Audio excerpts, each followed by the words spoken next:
3 দিনের মাথায় আমাকে রিলিজ করিয়ে নিয়ে বাসার উদ্দেশ্যে রওনা হয় সাজ্জাদ। অধরার জন্য খুব টেনশন হচ্ছিল, মেয়েটা কিভাবে থেকেছে 3টা দিন, খাওয়া দাওয়া ঠিক মতো করেছে কিনা কে জানে। তবে আমি সাজ্জাদকে দেখাশোনা করতে বলেছিলাম অধরা হয়তো বাসায় গেলে আমাকে সরি বলবে, আমার কাছে হয়তো মাফ চাইবে, কিন্তু আমি তাকে মাফ চাইতে দিব না, বুকে জড়িয়ে নিব।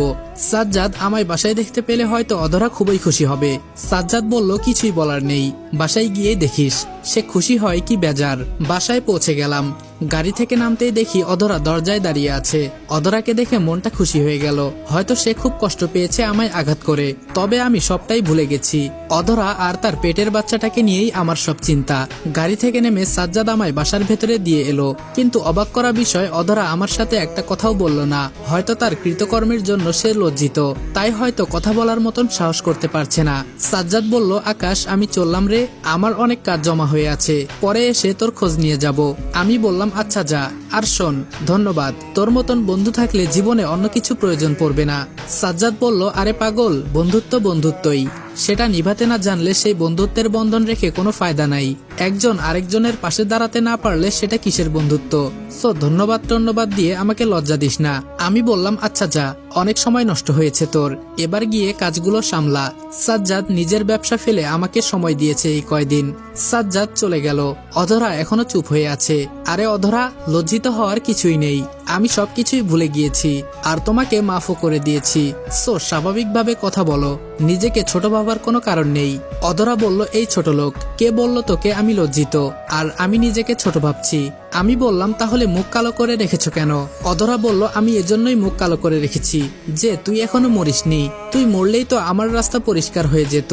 তোর জন্যই আমি তিশানের কাছে যেতে পারছি না। তুই আমার ফ্যামিলিকে জব্দ করে রেখেছিস, তাদের আমি অনেকবার বলেছি যে তোর সাথে সংসার করব না, কিন্তু তারা আমার কথা শুনছেই না। তাদের একটাই কথা, তারা জামাই হিসেবে শুধু তোকেই গ্রহণ করবে, কিন্তু আমি তো তোকে জামাই কেন বাড়ির চাকর হিসেবেও মানব না। অধরার কথা শুনে চোখজোড়া কপালে উঠে গেল। শেষমেশ অধরা আমার মৃত্যু কামনা করছে। যাকে নিয়ে এত স্বপ্ন, সে আমায় কবরে পাঠিয়ে দিতে চায়। আমি বললাম, অধরা আমার অবস্থান তোমার কাছে এতটা নিচে? অধরা বলল, তোর অবস্থানের নিম্নতা আমি বলতে পারবো না, শুধু এটুকুই বলবো যে তোর মতন বেঈমানের গল্প আমি আমার জীবনের ডায়েরিতে কখনোই লিখতে পারবো না। আমি বললাম, অধরা আমি যদি বলি তুমি অনিচ্ছা সত্ত্বেই আমাকে তোমার জীবনের ডায়েরিতে সামিল করবে? অধরা বলল, শোন, আমি পাগল হয়ে যাইনি যে তোর মতন খারাপ মানুষকে আমার জীবনের ডায়েরিতে উঠাবো।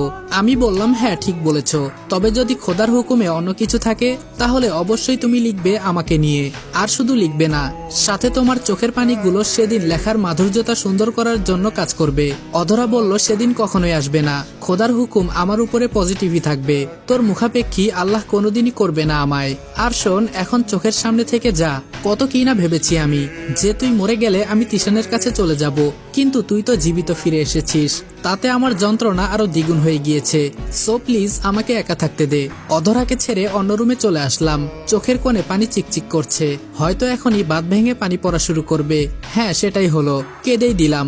হসপিটাল থেকে আসার সময় কত কি না ভেবেছি আমি, কিন্তু এসে দেখি পুরোটাই উল্টো। ভেবেছি সে ক্ষমা চাইবে, কিন্তু সে তো দেখি আমার মৃত্যু কামনা করছে। আমার নসিবে এতটা কষ্ট কেন লিখে রেখেছে আল্লাহ? আমি কি এমন পাপ করেছি? বেশ অনেকটা সময় কান্না করলাম রুমে বসে। কখন যে রাত হয়ে গেছে তা নিজেও জানি না। খুব খিদে পেয়েছে। রুম থেকে বের হয়ে রান্নাঘরের দিকে এগিয়ে গেলাম। ফ্রিজে হয়তো খাবার থাকবে, কিন্তু ফ্রিজ খুলে কিছুই পেলাম না। অধরা হয়তো এই কয়দিন ফল ফুল খেয়েই থেকেছে। আল্লাহ, এখন কি করব আমি? এই শরীর নিয়ে তো বাহিরেও যাওয়া যাবে না। তখনই সাজ্জাদ ফোন দিল, আকাশ আমি বাসায় আসছি, তোর কিছু কি লাগবে? আমি বললাম, বাসায় কোনো খাবার নেই, পারলে কিছু খাবার নিয়ে আসিস। সাজ্জাদ বলল, আচ্ছা আমি খাবার নিয়ে আসছি। আর শোন, তুই কষ্ট করে তোর অফিসের ম্যানেজারকে একটা ফোন করিস, সে নাকি তোর রবি নাম্বারে ফোন দিয়েছে, কিন্তু সেটা নাকি অফ, তাই সে আমাকে ফোন দিয়ে বলল স্যারের সাথে একটু যোগাযোগ করিয়ে দিতে। আমি বললাম, আচ্ছা আমি ফোন দিচ্ছি। তারপর ফোন রেখে দিয়ে ম্যানেজারকে ফোন করলাম। ম্যানেজার বলল, স্যার জরুরি একটা ডিল ছিল, কিন্তু আপনি অসুস্থ থাকায় আমি সেটা বাতিল করে পরবর্তী ডেট দিয়েছি, কিন্তু তিনারা উঠে পড়ে লেগেছেন ডিল করার জন্য। কি করব এখন স্যার? আমি বললাম, তুমি পুরোটা হ্যান্ডেল করে নাও, আর আমার পরিবর্তে তুমি ডিলটা করো। ম্যানেজার বলল, স্যার আমি বললাম, হ্যাঁ তুমি। ম্যানেজার বলল, ঠিক আছে স্যার। ম্যানেজারের সাথে কথা বলা শেষ করে সাজ্জাদের জন্য অপেক্ষা করছি। সে আসতে আর কত সময় লাগবে কে জানে। তবে আসুন এত সময়ে পরিচয়টা দিয়ে দেই, আমি আকাশ। সেটা তো আর বলতে হবে না। পড়ালেখা শেষ করে ছোটখাটো একটা বিজনেস স্টার্ট করেছি। আর পরিবার বলতে তেমন কেউ নেই। গ্রামের বাড়িতে বুড়ো মা আছে খালি, খালারা 3 জন দেখাশোনা করেন। বাকি সমস্ত কিছু গল্পের সাথে থাকলে জেনে যাবেন। দরজায় বেল বাজছে, তার মানে সাজ্জাদ এসে পড়েছে। দরজা খুলে দেখি সাজ্জাদ। আমি বললাম আয় ভেতরে আয়। সাজ্জাদ বলল তো বল শরীরের কি অবস্থা। আমি বললাম এই তো ভালোই। সাজ্জাদ বলল অধরার কি অবস্থা। আমি বললাম তা জানি না, সে রুম আটকে বসে আছে।